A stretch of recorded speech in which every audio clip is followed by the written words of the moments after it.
Tome 2, module 9, Loi d'adoration, guide d'étude numéro 1, signification et objectif de l'adoration. Le mot adoration signifie selon le dictionnaire Larousse, action d'adorer un être divin. Dans le sens vulgaire du terme, adorer signifie rendre des honneurs à Dieu. Cependant, les esprits supérieurs affirment que l'adoration consiste dans l'élévation de la pensée vers Dieu. Par l'adoration, on rapproche son âme de lui. Ils expliquent également que l'adoration est dans la loi naturelle, puisqu'elle est le résultat d'un sentiment inné chez l'homme. C'est pourquoi on la retrouve chez tous les peuples, quoique sous les formes très diverses. Il y a eu une époque où chaque famille, chaque tribu, chaque ville et chaque race avait ses dieux particuliers dans les louanges desquels le feu divin brûlait continuellement dans les cheminées ou sur les autels des temples qui leur étaient dédiés. En échange de ces hommages, ainsi le croyait-on, les dieux faisaient tout pour leurs adorateurs et se mettaient même au devant des armées des communes et des nations auxquelles ils appartenaient, en les aidant dans les guerres défensives ou des conquêtes. Soulignons que le mot « Dieu » avait chez les anciens une acceptation très étendue.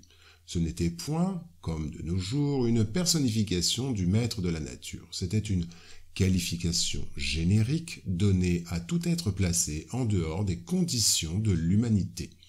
Or, les manifestations spirites, leur ayant révélé l'existence d'êtres incorporels, agissant comme puissance de la nature, ils les avaient appelés dieux, comme nous les appelons esprits. C'est une simple question de mots, avec cette différence que dans leur ignorance, entretenue à dessein pour ceux qui y trouvaient leur intérêt, ils leur élevaient des temples et des autels très lucratifs. Tandis que pour nous, ce sont des simples créatures comme nous, plus ou moins parfaites, et ayant dépouillé leur enveloppe terrestre. Si l'on étudie avec soin les divers attributs des divinités païennes, on y reconnaîtra sans peine tous ceux de nos esprits à tous les degrés de l'échelle spirite, leur état physique dans les mondes supérieurs, toutes les propriétés du périsprit et le rôle qu'ils jouent dans les choses de la terre. Pour comprendre le processus d'adoration, il faut reconnaître qu'elle accompagne l'évolution de la créature humaine. Comme l'homme évolue intellectuellement et moralement, il perfectionne ainsi sa conception de Dieu et sa façon de l'adorer. Dans ce sens, nous pouvons accompagner nettement la transformation historique du concept de Dieu dans notre humanité en partant des idées primitives du polythéisme. Un progrès religieux significatif s'est produit avec le monothéisme, même encore attaché aux manifestations du culte extérieur. À ce point de l'histoire religieuse de la planète, notre chemin évolutif s'ouvre en une bifurcation, établie par la venue du christianisme. Les peuples de l'hémisphère occidental embrassent les idées chrétiennes, tandis que les peuples de l'hémisphère oriental restent liés aux traditions religieuses de leur passé lointain. Signalons que le christianisme, en venant éclairer le monde de sa lumière divine, n'a pu détruire une chose qui est dans la nature, mais il a fait reporter l'adoration vers celui à qui elle appartient. Quant aux esprits, leur souvenir s'est perpétué sous divers noms selon les peuples et leurs manifestations qui n'ont jamais cessé, ont été diversement interprétés et souvent exploités sous l'empire du mystère. Tandis que la religion y a vu des phénomènes miraculeux, les incrédules y ont vu de la jonglerie. Aujourd'hui, grâce à une étude plus sérieuse, faite au grand jour, le spiritisme, dégagé des idées superstitieuses qui l'ont obscurci pendant des siècles, nous révèle un des plus grands et des plus sublimes principes de la nature. Il faut aussi remarquer que nous sommes encore loin d'adorer Dieu en esprit et en vérité, comme le préconise le spiritisme, rappelant le message chrétien. Beaucoup d'interprétations religieuses portent encore la trace des manifestations ritualistes, visibles dans leurs cérémonies de culte extérieur.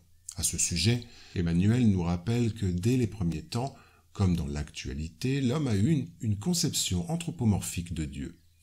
Dans les périodes primaires de la civilisation, comme les lois de la force brutale prédominaient et comme l'humanité était une agglomération d'êtres qui naissaient de la brutalité et de l'aspérité, qui ne connaissaient que les instincts dans leurs manifestations, l'adoration des êtres invisibles qui personnifiaient leur Dieu était faite de sacrifices inadmissibles à votre époque. Aujourd'hui, À votre époque d'égoïsme utilitaire, Dieu est considéré comme un puissant magnat que l'on peut suborner avec des flatteries et des promesses au sein de nombreuses doctrines religieuses. Les esprits guides de la codification spirite nous expliquent que la véritable adoration est dans le cœur. Dans toutes vos actions, songez toujours qu'un maître vous regarde. Ils expliquent également que l'adoration extérieure est utile si elle n'est pas un vain simulacre. Il est toujours utile de donner un bon exemple. Mais ceux qui ne le font que par affection et amour-propre, et dont la conduite dément leur piété apparente, donnent un exemple plus mauvais que bon, et font plus de mal qu'ils ne pensent.